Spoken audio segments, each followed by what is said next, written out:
dignitaries. It was a robe that was not fit to do manual laboring, but you see, it was his job to do manual labor because that was his resume. That was his position in society. And he had 11 brothers or 10 brothers that were older than him, and so he was supposed to be the one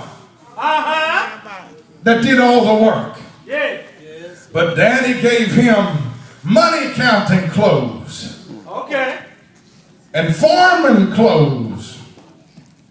So his brother said, not only is he a wretch and a tattletale with dreams of ruling the world, but he's got the coat of a king.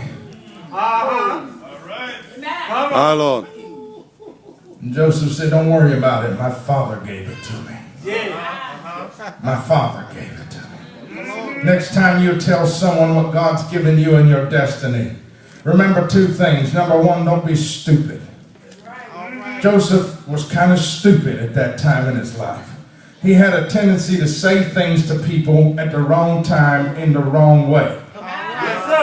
Don't be stupid, because people don't like stupid and they react poorly to stupid. But just because you've been stupid and said the wrong thing at the wrong time in the wrong place in the wrong way, that doesn't mean that that person that bowed up at you and said, you're not called to do that, who do you think you are? That's not the robe that fits on you. You need to go back and get your dust and mopping clothes back on. Take off that suit and tie. I came to tell you, if your father gave you the suit, wear it with dignity and pride. They're not right unless you decide they're right. You're not called until you decide you're not called. Hallelujah. Woo, hallelujah.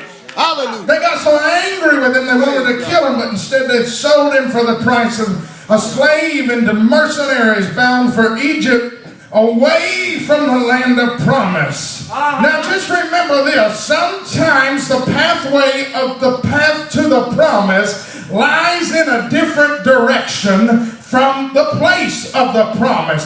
Sometimes the path of the process is not pointed toward the promise. And when God tells you he's going to take you over here and then he punts you over there, you best get over the kicking and the screaming and the whining and confining and crying as quick as you can. Because just remember this, if God has to take you over there before he brings you over here, it's because he's got a work he's got to do in you over here. And the quicker you learn your lesson and the quicker you get your experience, the quicker you can come back over here.